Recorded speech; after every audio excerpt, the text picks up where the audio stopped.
In this one, another single planet system and a moon as well. So Riff-Raff cast number 3 here. A 2 versus 2 though on this moon between Jonas Mod and Killander from Team Promethean and Gandalf and Zyke from the Realm. This is going to be a pretty good game as Jonas Mod got really did some really good play in the Super Swiss recently. Gandalf and Zyke both strong players as well. I must admit I haven't seen Killander play, so I'm not particularly familiar with them, but although I do know that Promethean have got some pretty strong stuff going for them. So the commander's now spawning in, all spawn separately. Really good plays there as well. So let's put up some picture-in-picture here just to keep an eye on things. Probably see the red players there and the green players here. So starting with the green players, we've got one over on the North Pole here, getting out a bot factory first with the Osiris commander. Really nice, lots of, whoa, that's a lot of bot factories with no mechs and a single PGen. So the mechs will probably get up with the fabricator there that comes out of the bot factory. And down here, the other green player, lots and lots of bots as well, no vehicles. Obviously a rush strat here from Gandalf and Zyke. Of course, they probably would have been on TeamSpeak. Communicating. Equally for the Promethean folks, they probably would have been doing the same thing with the TeamSpeaks, as they do have their own TeamSpeak there. Looking at this commander over here, the good old Invictus, going for a bot there and a 1-1 opening with 2 fabricators, following up with docks and interceptors, always good. Let's have a look at what he's continuing to build with. Lots of bots and vehicle mix. I like to see that early game mix. And whoa, my goodness me, this commander here going for bots up the yin-yang with a 2-3. Really interesting there. But of course the fabricators will be doing that and expanding, expanding scouting docks. Lots of docks coming in actually from the green players. From the green team rather. They are going to get sort of traded there. Good bit of micro there, seeing that just before he gets picked off. Another one doesn't unfortunately get the micro there. See if he can take out the radar, that would be a pretty big win, although he might want to move in and take out the fabricator instead. That would have been a really good move there. Ping going off from green saying, oi look, there's a commander down here. Good to let his teammate know where the other team have spawned. Of course they have now scouted, whereas the team red have not scouted green spawns. They do have a radar up though, so they can see the blobs coming in. In fact, I tell a lie, they have scouted one of the green spawns there to the South Pole, and now the one on the north as well. So everyone has scouted everyone else.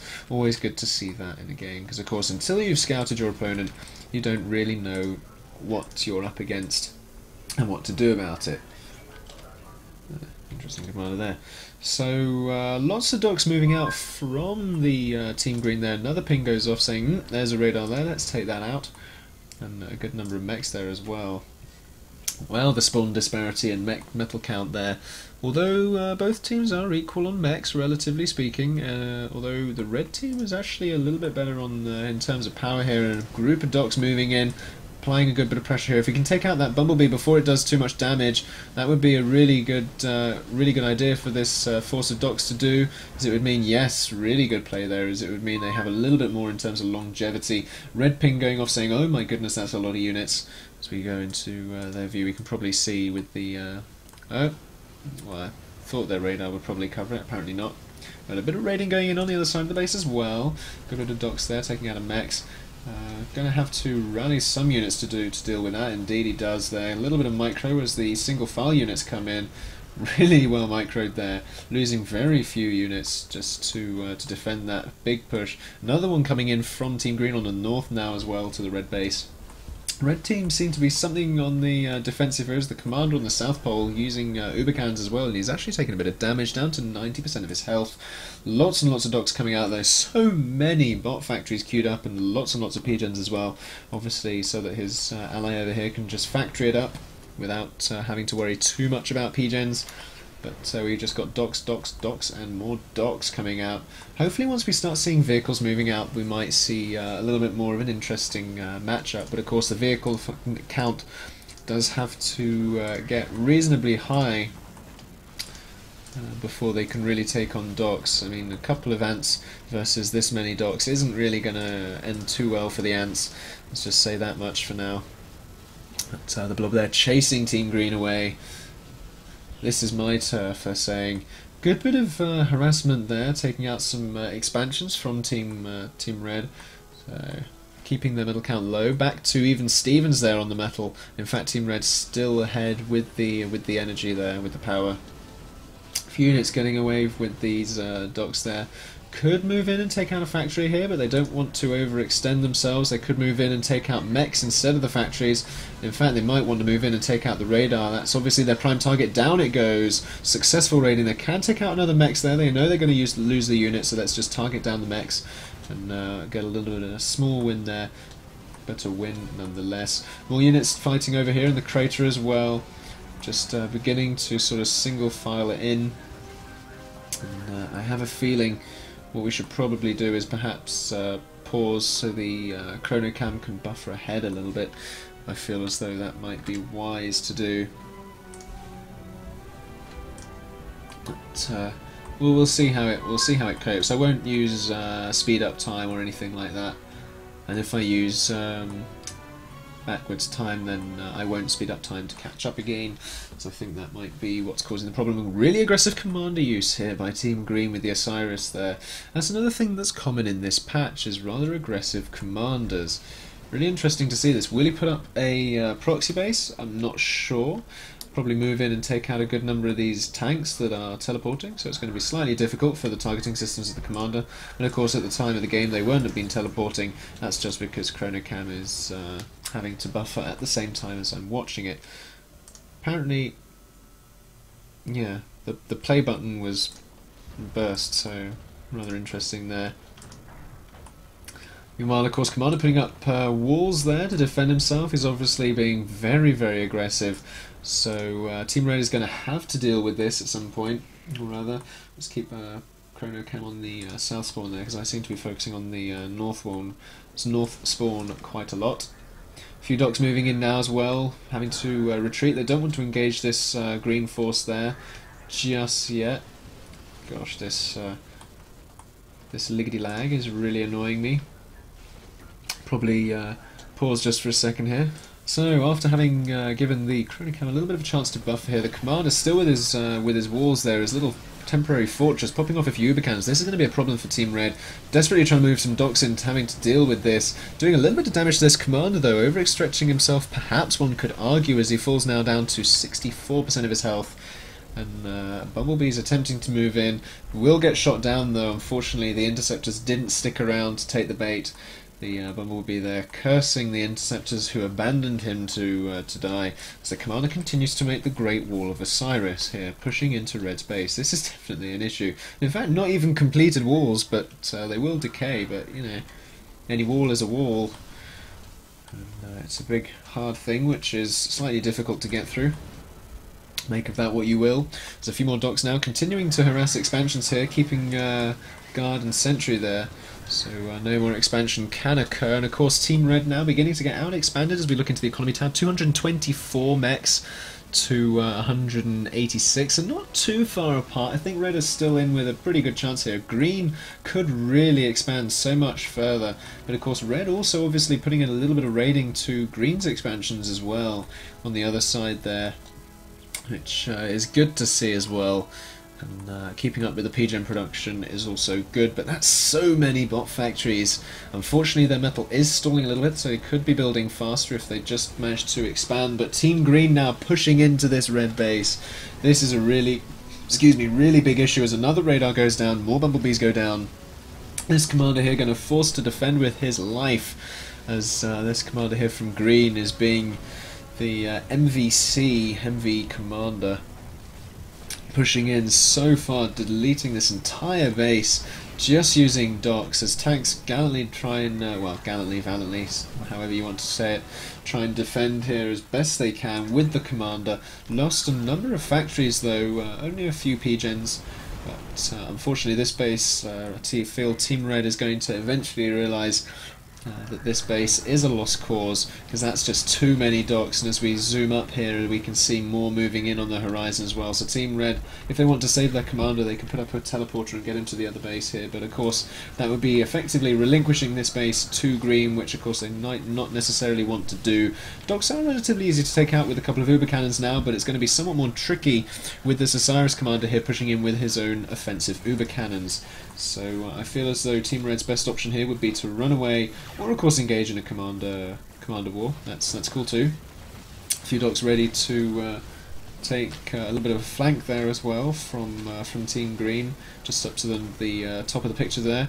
Osiris commander forcing to retreat as well. He doesn't want to overextend himself as he falls down to 56% of his health, and the red commander pushing away as well. Has he decided to build anything? Not yet, he's just set a movement queue.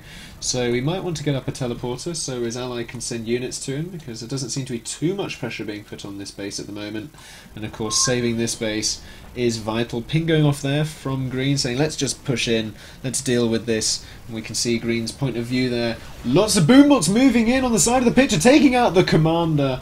Oh my goodness, I didn't see that. Let's hop back a few 15 seconds there as we just see these moving in. Let's see these scuttle across the moon, managing to find the commander there. Obviously the ping was saying, hey, the commander's there, take him down, as one does not simply scout with boombots. You want to be scouting with other things, and the boombots come in as a support. So really good moves there by Green, distracting with the main offensive force and just letting the boombots come in behind. And of course taking out the radar meant that Team Red had no idea that they were coming.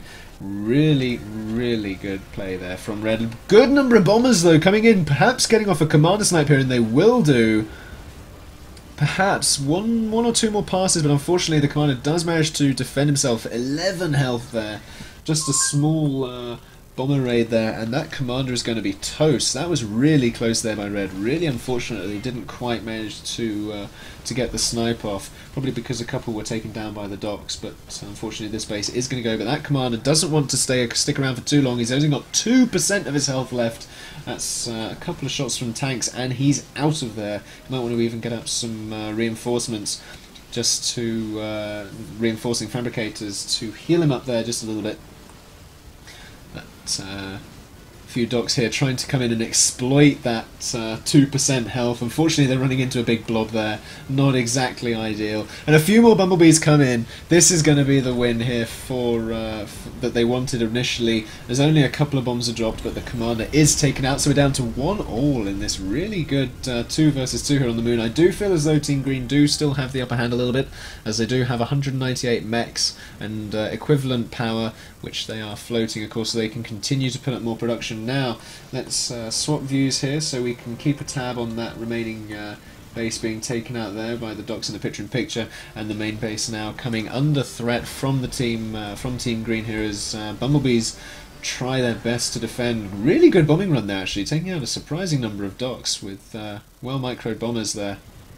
Unfortunately the commander down here as well, onto 90% of his health, so he hasn't obviously come in under fire since the last time Team Green made an incursion, but this one's going to be a little bit of a problem now, as the majority of Team Red's forces seem to be elsewhere, so they'll be able to take out a good couple of factories and possibly a few bumblebees as well. Unfortunately the bumblebee doesn't quite get close enough to put off the payload there, but this force of docks is something to be reckoned with, because that's a large number. Unfortunately the Team Red player now trying to bring in any reinforcements. Scramble, scramble, scramble, I believe is the phrase on the comms there for Team Red, as they're bringing everything in to defend against this blob that is just the bane of this player's life at the moment.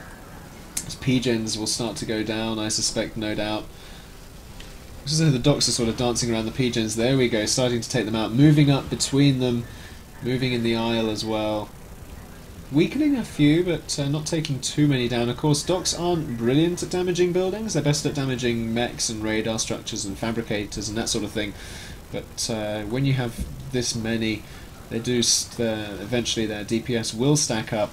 But they have now overextended themselves and are going to get off what damage they can. Fortunately, they weren't targeted down at any building in particular, and a few were starting to shoot at the defensive forces. So That might have been better served elsewhere, but of course that just crippled the power of Team Red. Look at that in the efficiency tab there, falling down to below 30% efficiency and fluctuating around there. Really big problems for Red now. Meanwhile, Red are pushing into green space on the north there, doing a little bit of damage. Unfortunately, they are targeting down factories, which might not necessarily do too much damage. They are going to have to pull away from that as the reinforcements do eventually reach where they need to be. But now this is the big play from Team Green. 3 groups of units moving in different locations. Good control here by Team Green. Instantly you're going to see a lot of wins here for Team Green, and the unit count as well is just so tremendous. I'm not sure that Red can pull this back in any way, shape or form, especially since their economy is just so dead in the water. I'm tempted to say it's lying at the bottom of the water with a cannonball strapped to its legs.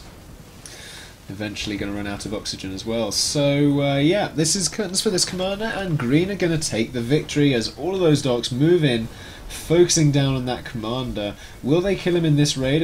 An Uma cannon could go off here and take out a good number. Unfortunately though, it does not. Team Green taking the victory over Red there. So many aircraft dying on the air factories there. Oh my goodness, that's the thing when you have a repeat infinite build queue on air factories. You get kill spam, lots of points there. Anyway, PA isn't about racking up the kills, it's about destroying the enemy commander, and that is exactly what Team Green did there with brutal efficiency. Really well played there. Good teamwork as well. Unfortunately I feel as though Red didn't reinforce each other particularly brilliantly, and it sort of turned into 2 groups of 1v1s, except Team Green perhaps pulled more of their forces over to each player, one player at a time, which was probably better for them. Well, the air fabricator did go down by a few more interceptors there, and a lot more raiding from Stuart as well. Really nice indeed there, getting up to a good number of metal raiding, keeping Ugali's metal count down relative to Stuart's, who's now almost at triple figures there. As 3 mechs go down, really good at harassment there, and a large force of docks from Ugali now pushing in, thinking, hey, I want to defend this thing, these are my 3 mechs, and I will rebuild them. I don't like your docks one bit. And the commander now from Ugali moving out a little bit there, the theatre commander going to expand on his own, getting up some vehicle factories as well, so that's going to cause an interesting dilemma for Stuart, especially if Ugali pushes out a lot more vehicles. Stuart yet hasn't moved for vehicles, but he has got a huge number of docks. If we go to the army tab there, we can see 60 to 50, but a lot of those are also